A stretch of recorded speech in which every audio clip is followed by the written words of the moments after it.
From deep in the heart of Central Texas, it's the Best of the Outdoors podcast with Dustin Vaughn Warncke. Brought to you by Grim Reaper Broadheads. Watch them drop. Gold Tip, the toughest arrow you'll ever shoot. Gilly Monster Outdoors and Vapor Trail Outdoors. World-class hunting and fishing products. Striper Express with Bill and Chris Carey on Lake Texoma.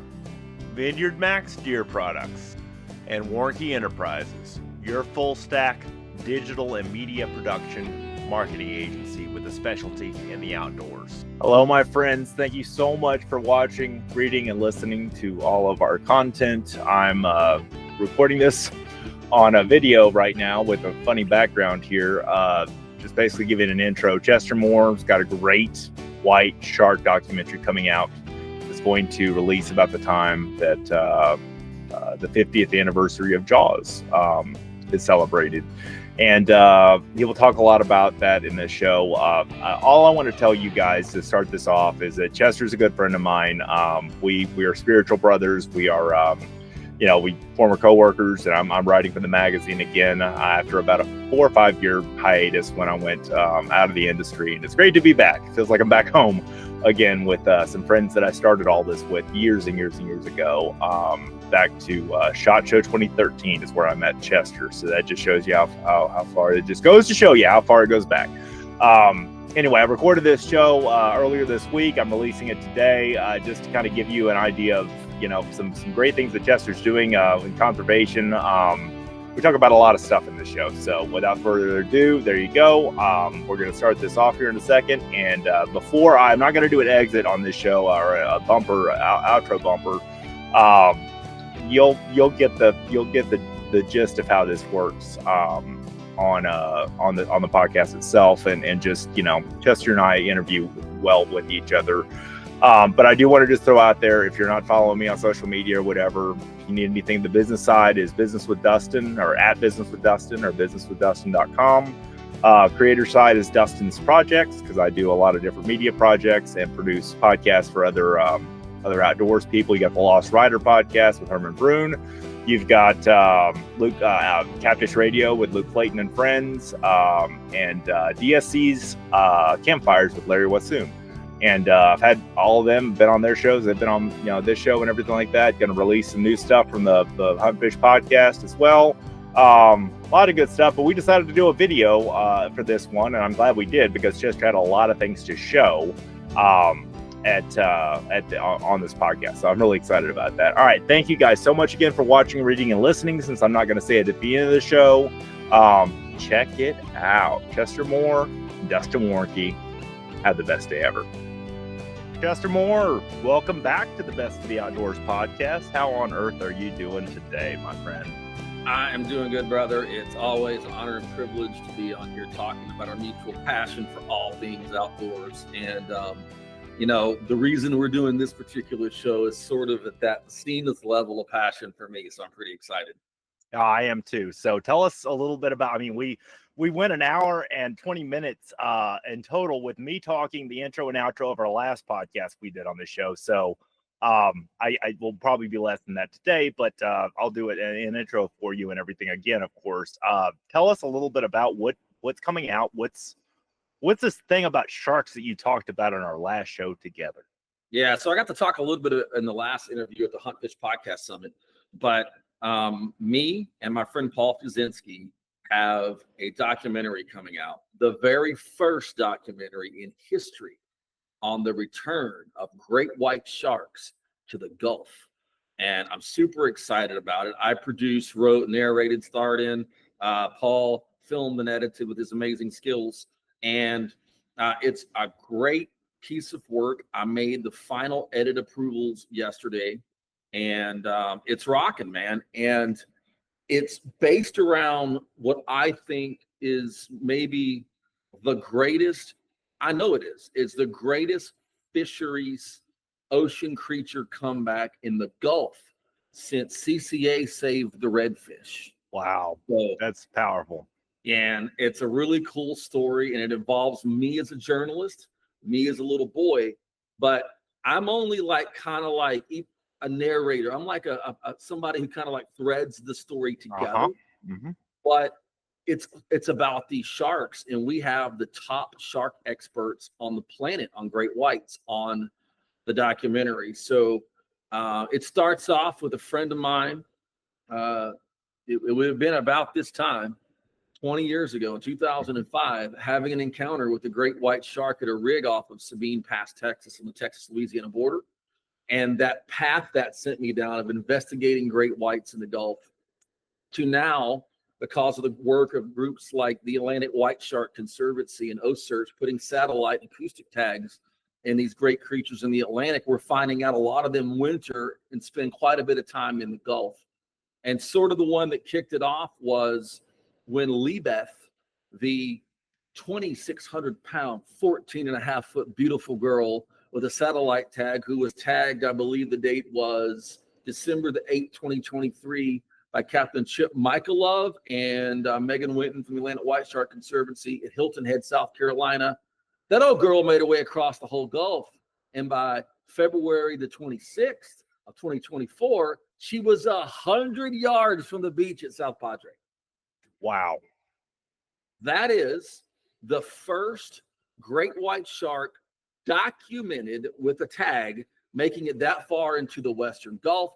Ocearch had one that popped up about 130 miles out off of the Galveston sort of area further out, but which was really cool back in 2021. But this one not only came to South Padre, did what no other known great white had ever done, went down into the waters of Mexico in the Gulf, and then took a trip that went up the Texas Gulf Coast, across Louisiana, then out into the Atlantic, eventually up to Nova Scotia, which was incredible. But that's a long trip, you know what I'm saying? As far as like, I mean, it's amazing to have this tech. And what was cool is I turned my friend Ryan, the Captain Ryan Warhola, who had that encounter. He's still a charter. He was 18 when he had this experience. He was an 18-year-old charter offshore captain. He's only like 38 years old now. And I text him that this shark popped up. Well, the morning she popped up at Sabine, where I'm at, he beat me to the punch. And he texted me a screenshot. He goes, just to think they thought we were crazy 20 years ago. She's about 5 miles on that ping from the rig that I saw the one at. So cool story. It's got a lot of heart, a lot of drama, a lot of cool stuff, and the latest scientific research on great whites. Before I ask my next question, I want to, when's the release date, first of all? So I need to make sure I get this podcast out. Sir. June the 21st. Okay, June the 21st. So we're in June when we're recording this. So that's great. Do you remember, Chester, one of our shows back in the day, the first, iteration of the Best of the Outdoors? We talked about things you may not, I forget exactly what the title of the show was, but things you may not know are in the Gulf. And the great white shark was one of them we talked about back then. Yeah. So correlate like how the film came together since that time. So I'm guessing we recorded that show, 2017, 2018? I can't remember. 2017, probably 2017. So and really, I got interested to at least have the knowledge that existed, in that form back then, that I did not know that. Like, things that we did not know, like we talked about some other species like marlin and some other things like that, fish and that kind of stuff. Yep. So, we refer here in Texas to the Gulf Coast as the third coast a lot of times. I fish all three coasts. I know you've got a lot of fishing experience all over the world, but just the fact that we're bringing awareness to this through both of our media channel, work and our circles of influence. My goal of this show with is to help you get the word out, but also to just spread the awareness of what's out there. One of the best questions you ever asked in your editorial articles for Texas Fish and Game was what's out there. Your radio show, everything like that. I mean, that's the most thing that brings me back. That's the most important thing that brings me back to the outdoors every time, with a passion of discovery, and I think we're kind of curious. There's a moment like that in the documentary, and it goes back to childhood, like a lot of this stuff does. Mm-hmm. I saw my first shark, a live shark that was not in an aquarium. I saw my first shark I got to put my hand on and touch when I was 12 years old in Galveston on the 61st Street Pier. And me and my dad are out there fishing, and somebody next to us caught a bonnethead, which is a little like small cousin of the hammerhead. Mm-hmm. And it might as well have been a tiger shark. I mean, Yeah. I was like, oh, it was still either way. The difference was the same. Yeah. And I remember that night very specifically. And I'm like looking out on the moon's rising up over the Gulf, and me and my dad are there. And I say, Dad, do you think there are any great whites out here? And he goes, maybe, son. Well, you know, Maybe. if you've gone a straight line from that pier last February, early March, because she took a week or so, Lee Beth, the great white, would have rolled right across there about probably 40, 50 miles out. So it's a very important question to ask. And you tapped into this very quick, and I salute you for that. That the real story of the great whites return, there's an ecological win here of a species that was depleted up to 80% in the Atlantic basin, and we're in that Atlantic basin of the Northwestern Atlantic. That's amazing. There's great ecological benefits. But look, I can talk all day to the general public about speckled trout in the Gulf. I can mention marlin in the Gulf, and they might not know that's pretty cool. I can even get them in sharks. They're like, oh, that's pretty cool. But when I say great white shark, boom. And what it does is, I wrote an article in Texas Fish and Game. I'm the editor-in-chief, still by the grace of God. I'm love the right for Texas Fish and Game. Oh, I love it. I wrote an article called The Forgotten Sea about the Gulf. And it was the fact that in mainstream wildlife media, whether it's, you know, whatever network, whatever, you know, web provider you're looking through, the only time you ever see the Gulf is if there's a hurricane or an oil spill. You're right. Now we have a chance to talk about a conservation win in the Gulf, get a lot of eyeballs in the Gulf, get other people to look at other sharks, other species, other issues, and start treating it like we should, to keep it clean, to keep it pollution free, and to make sure that we conserve our great resources here. And that's the real win of Carcharodon carcharias, the great white, popping back up in the Gulf. That's the genus species. Am I saying that right from a wildlife biology thing, or is the? Yeah, well, you know, science has to use Latin because we'll name something 97 different names. I have a blog, gulfgreatwhites.com. Go check out my website and blog. Yep. One best website by the Texas Outdoor Writers Association. I was with you the night you won that award. Yes, pretty happy about that. A couple of times here this year. Shark website, you know, first year shark website. Mm-hmm. But I wrote a blog with all the different names globally I could find for the great white, and including Latin, right? Including Latin. Flounder, it's white death. If you go to different countries, with different names. Oh, okay. And if you look at other animals, for example, the crappie, my favorite freshwater fish on the planet. I call it a crappie. But if I go into Oklahoma, it's a white perch. Mm-hmm. If I cross the border 5 miles from where I'm sitting right now into Louisiana, it's a sac-a-lay. Sac-a-lay, which is the Cajun word. And I don't know why, but Carcharodon carcharias, which I do believe means shark teeth, is the great white. And like I always thought, if I was a supervillain, I'd have chosen the name of the grizzly bear, which is Ursus horribilis. You know, so that'd have been like my supervillain name. Yeah, I think they PC changed that because they didn't want to make the grizzlies sound bad. So I'll go with Carcharodon carcharias if I ever get Bond villain money. You know. There you go. Now I've got a couple of questions for you. Number one of the great heroes of conservation, you and I both have met in person at, I believe, the Houston Fishing Show when I worked for the magazine with you as associate publisher, Guy Harvey. Yeah. I not only a great artist in my new place here, I have the piece of the print that he signed for me.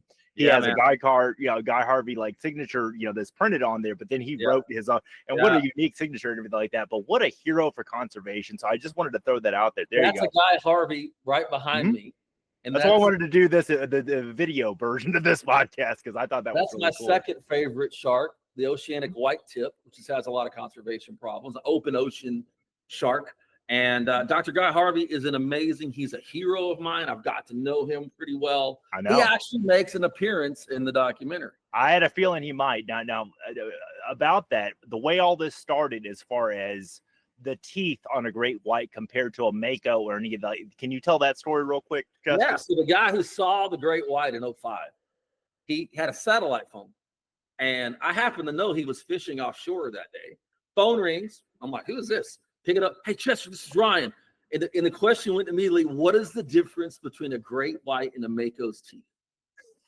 Because a great white, a poor beagle, a Mako, and a salmon shark, which is in like Northern Pacific, are in a certain family, and they look quite a bit alike at a certain size, like when they're up to like 7-8 feet long, right? Because Makos are not common, but they are not uncommonly seen by blue water fishermen. So I know Ryan's trying to go, is this a Mako or not? And I said, oh, great white has perfect triangles and a Mako's jangly teeth.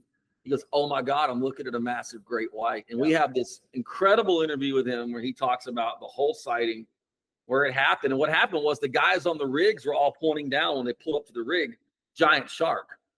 And they put the rig hook on, put the chum slick out. When they put the chum line out, boom, dorsal fin pops up, and we have old great white swimming around the boat. So they caught it like not on like a long line type deal, but they were out there. I mean, how did they acquire the angling part of this? Oh, they didn't catch it. They just watched it for like an hour, swim around the boat.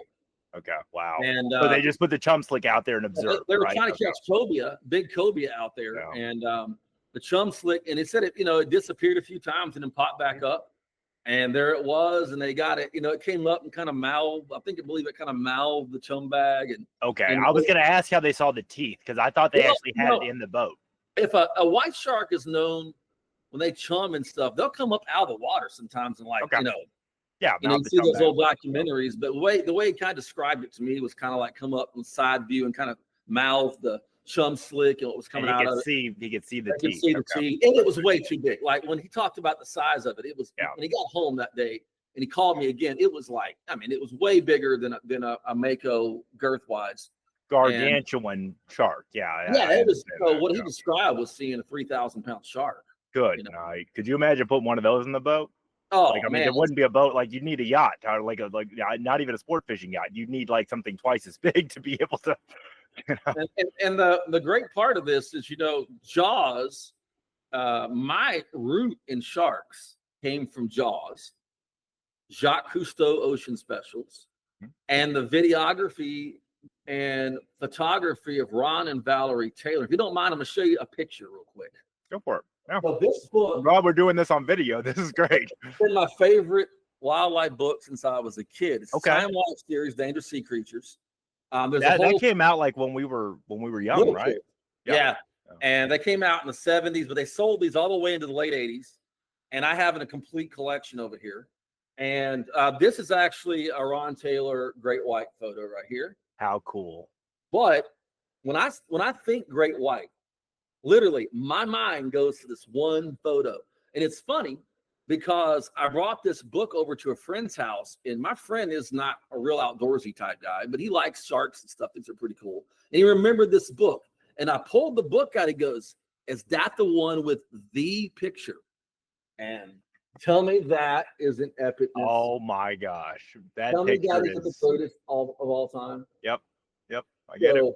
Yeah, that's part of it. So this book, I looked at this book as a kid hundreds of times. Is that the original that you had when you were a kid? No, I don't really. I don't have that one anymore. Okay. I ended up getting, when I was a teenager, I found one at a used resale shop, and so I picked it up. Now what I do is I go on every thrift store. I have alerts out for all of these Time Life Wild World of Animal books. Sure. And at our Wild Wishes program, we give kids copies of the books. That's great. And I have about 10 copies of this for shark lovers, and I'm going to try to buy every one that's in existence I can get a hold of for other kids. I'll be on the lookout on my eBay searches for you or anything like that. Yeah, man. have an alert already set up. Yeah, but it that had a huge impact on me, and it made the world seem awfully big.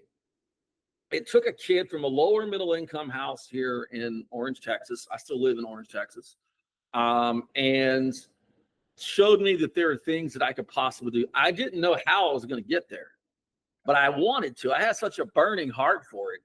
And that's part of the story too, is, we have this ministry where we bring the love of Christ to hurting children through wildlife encounters.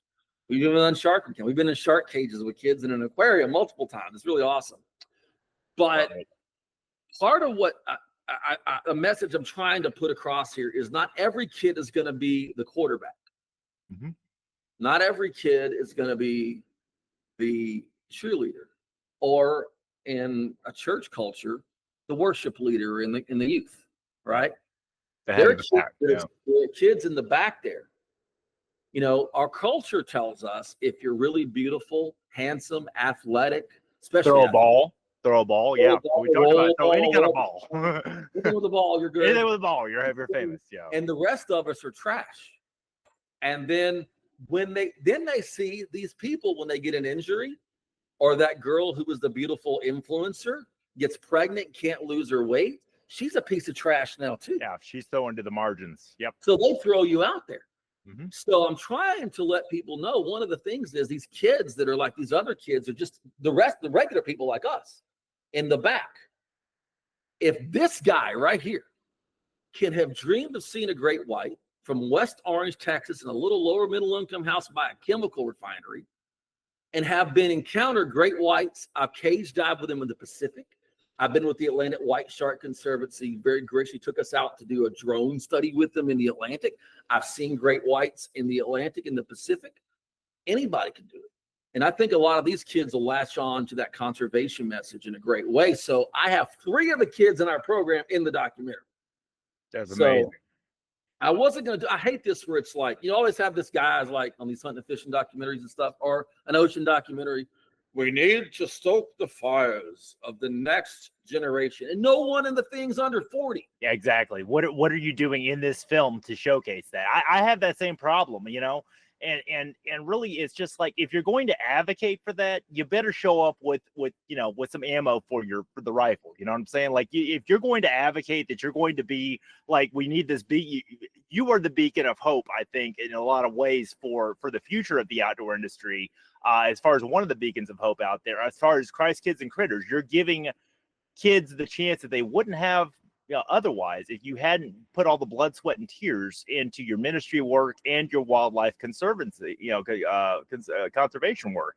And like, that's what I honor you for. You've always been my hero, even before we ever started working together. But I mean, I don't say that like lip service because you're a guest on this podcast again. But I mean, seriously. I know you give all the glory to God, but I mean, I'm just sitting there going, you've got the heart that we need more Chester Moores in this world, you know? Well, man, thank you. That touches my heart, man. I want to help people, not just kids, people. But same here.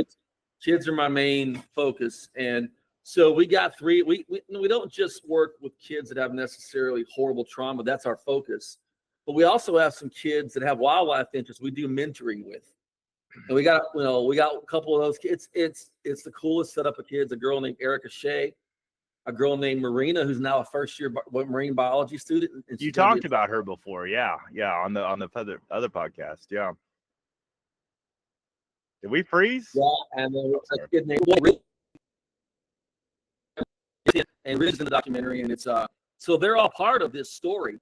And when you hear the shark scientists talking that I interview, 2 of them go directly to being a kid and the important part of it, and Jaws and seeing a shark for the first time. So it's a shared story about something that's magnificent. And I want to let everyone know that, they can do great things for wildlife. They can do great things for sharks and for the ocean. And for those families that are watching, and you may have a kid that struggles, but man, they love sharks. They love the ocean. Please connect them with us and what we're doing. Connect them with what we're going to do with this documentary. Come to our event June 21st in Port Arthur, Texas at the Museum of the Gulf Coast. It's free, 10 to 2. And man, you're going to get to meet me, hang out with Paul Swizinski as well. He's going to be there. All 3 of the kids are going to be there. Free shark events. I'm even going to have a megalodon booth set up. Oh, that's going to be so cool. Yeah.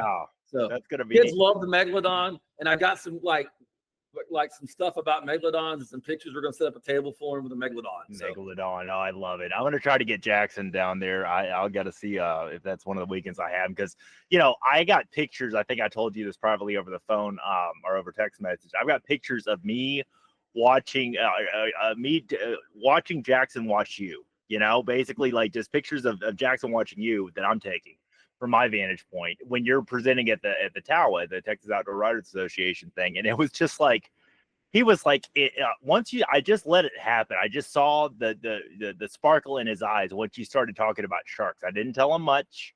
I wanted to be kind of like that youthful discovery thing at 15 years old that I had, about the outdoors. And my dad would always joke around that I love fishing so much that he gave me a glass of iced tea and told me that there was a fish in there. I would find a way to catch it, I caught my first fish when I was 2 years old out of a minnow bucket. You know what I'm saying? So technically I caught my first, my dad always tried to make it like relatable and fun, and you do the same thing with the kids in your life, certainly with your daughter as well.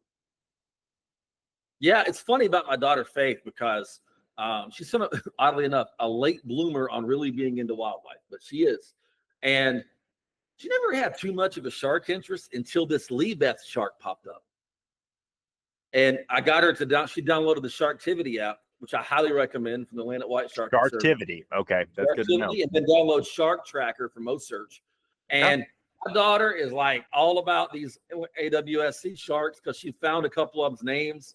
And and what was cool is one of the sharks that was named on their database that she followed popped up in front of us in Cape Cod while we were there.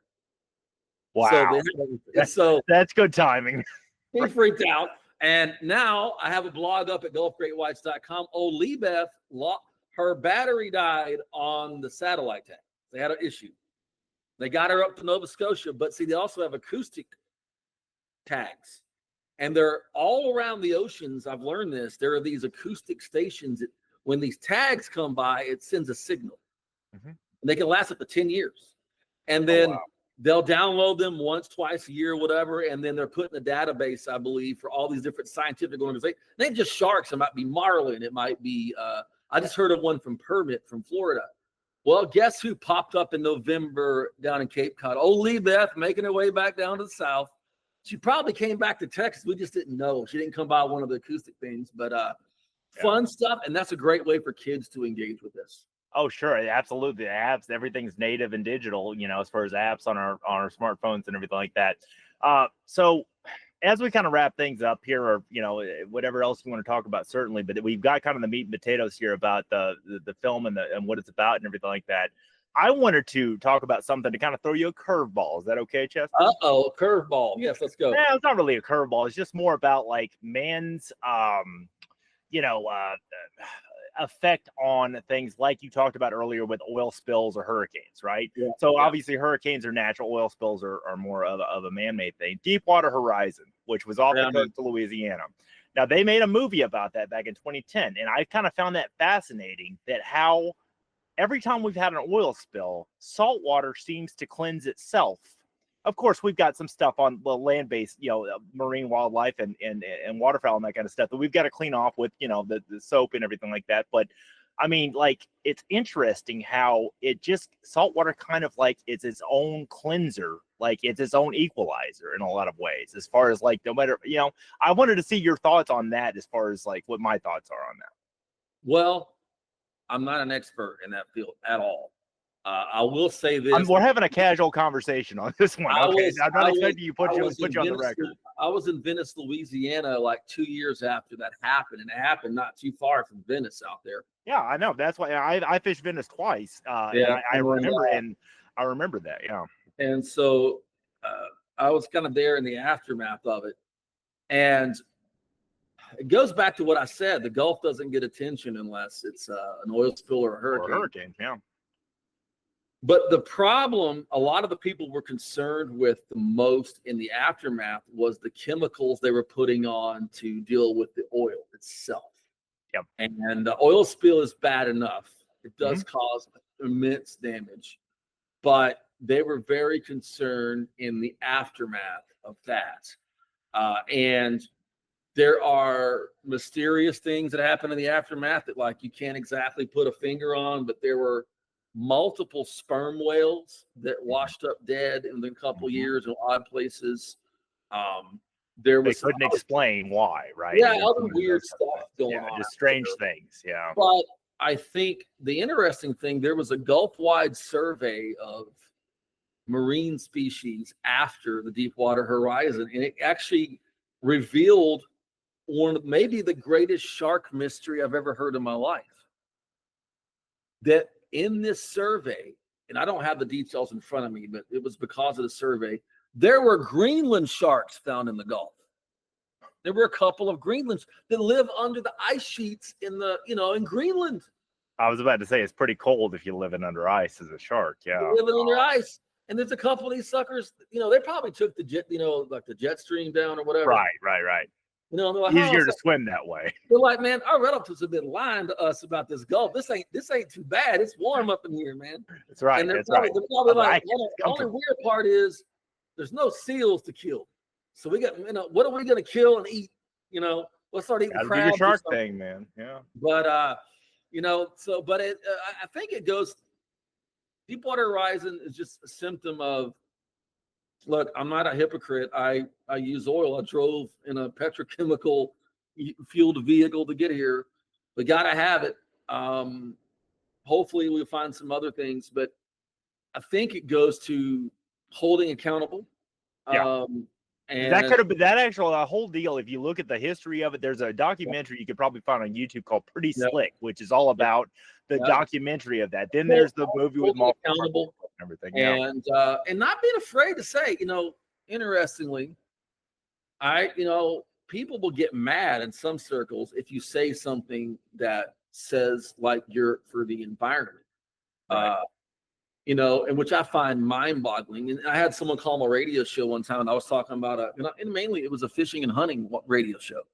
And but I talked about wildlife every show, whether it's I might have just seen a rattlesnake, and I talked half an hour about a rattlesnake. Mm-hmm. And those shows got the most people interested, by the way. Of course.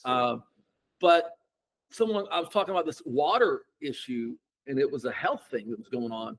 Someone called, and they were like, it's always this voice, it's like, I knew you were them environmentalists and trying to stop. I said, hold on a second. I'm a very conservative person, Jim, but I don't think having clean water is a conservative or a liberal issue. It's not. I said, by the way, on this particular issue I'm talking about, there are people in MD Anderson Cancer Hospital who would love to have, had better environmental care of the area of the water they drank because of this spot in this area. Yeah. So it's a human issue. These are human issues. I hate things that divide people.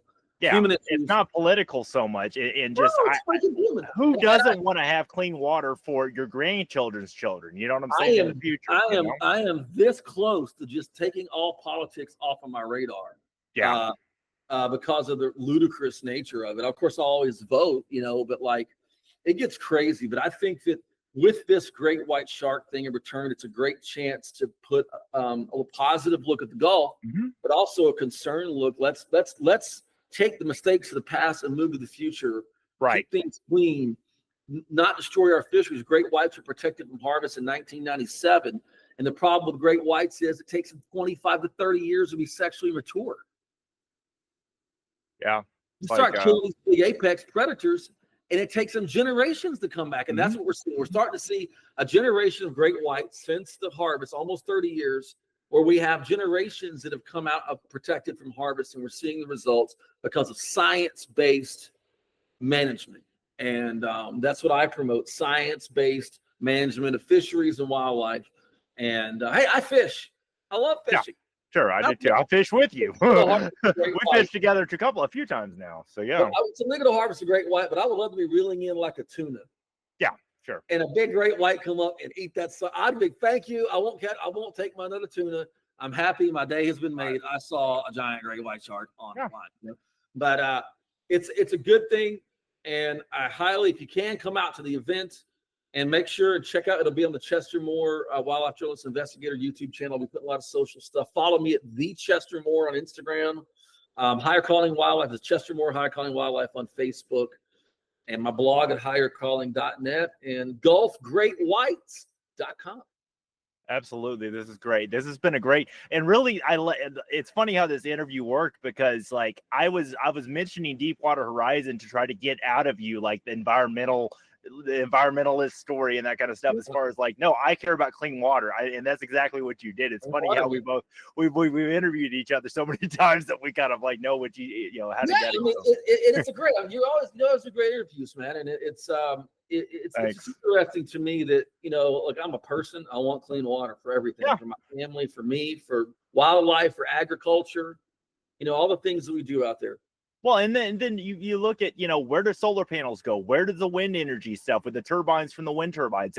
Where do they go when they have to be disposed? So what is really clean energy? And that's one of the things I talk about with Herman Brune on the Lost Rider podcast that just recently launched. Like, he asked those questions to people who are, in power of those kind of things. Like, what, because nobody that really can answer that question well, as far as like, oh, this is sustainable clean energy, versus oil, which is kind of like, put in a different light and that kind of stuff. But I was just like, there's no easy answers to a lot of these questions, but really bringing to light to bring this all back home to, the great white shark, putting the Gulf Coast, the third coast, kind of more back on the map, as far as, really bringing it to more than just hurricanes and oil spills and that kind of stuff. I think that, you're doing this is incredible work, Chester. So my hat's off again to you.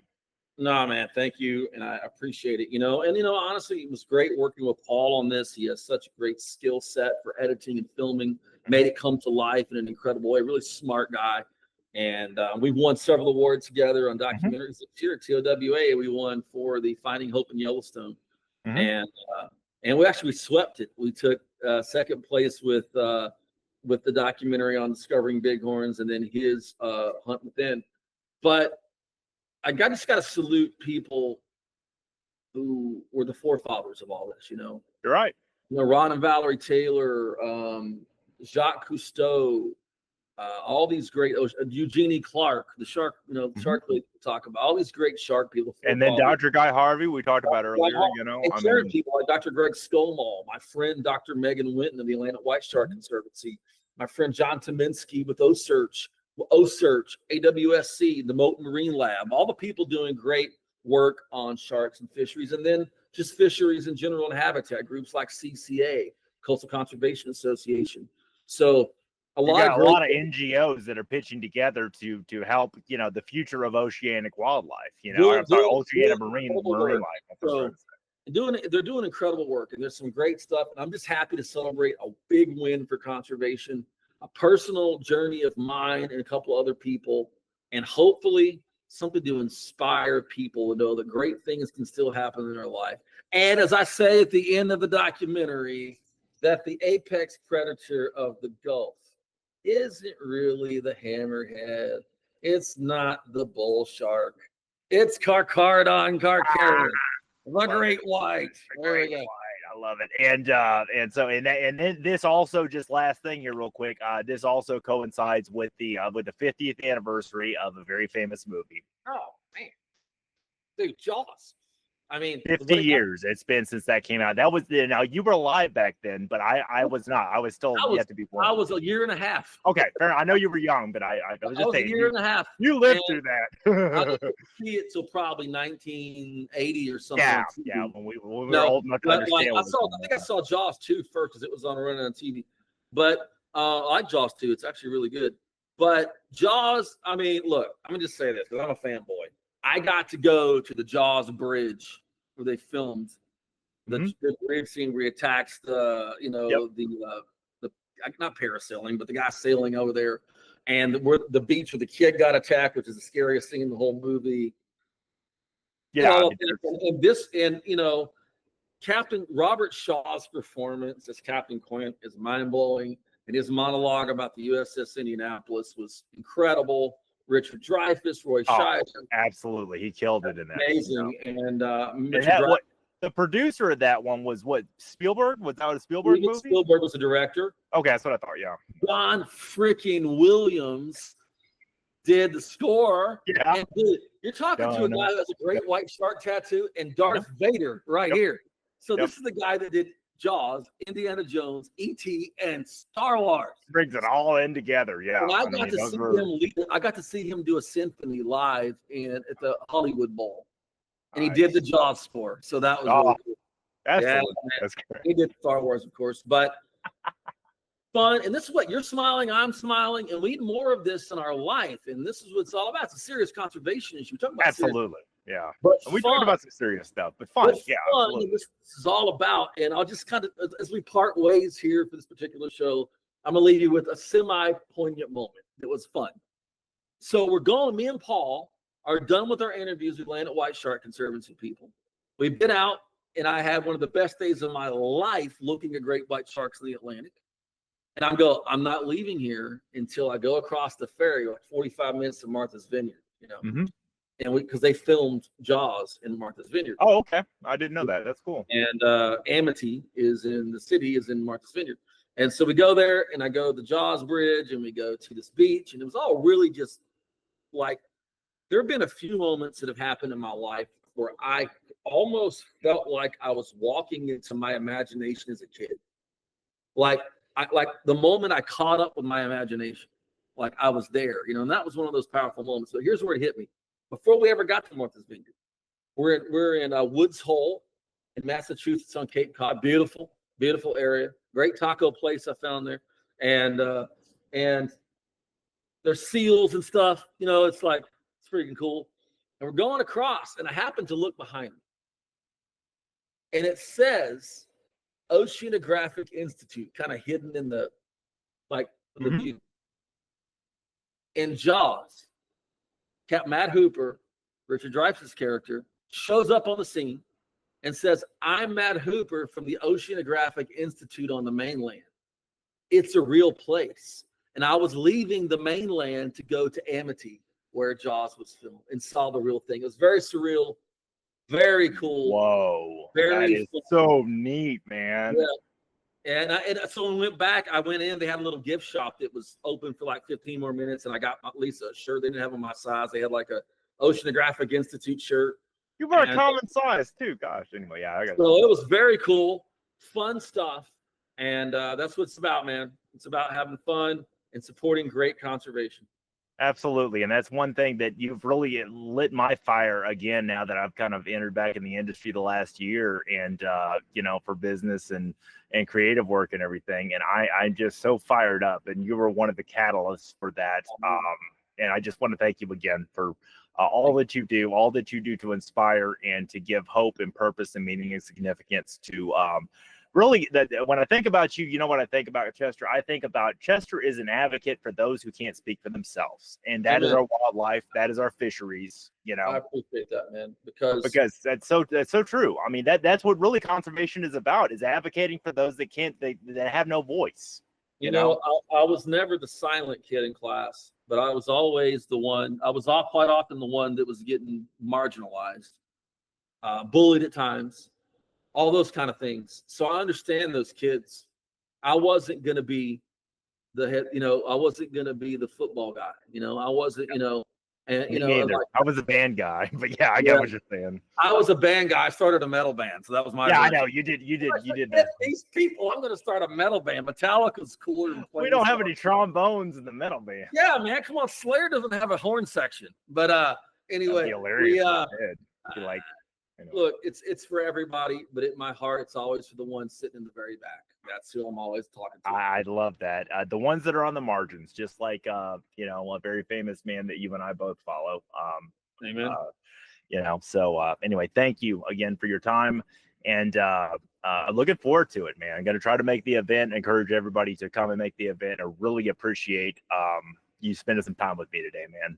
Hey, it's always an honor. Thanks for taking some extra time to have me on the podcast. Great stuff. Thank you for being a good friend. Same here, buddy.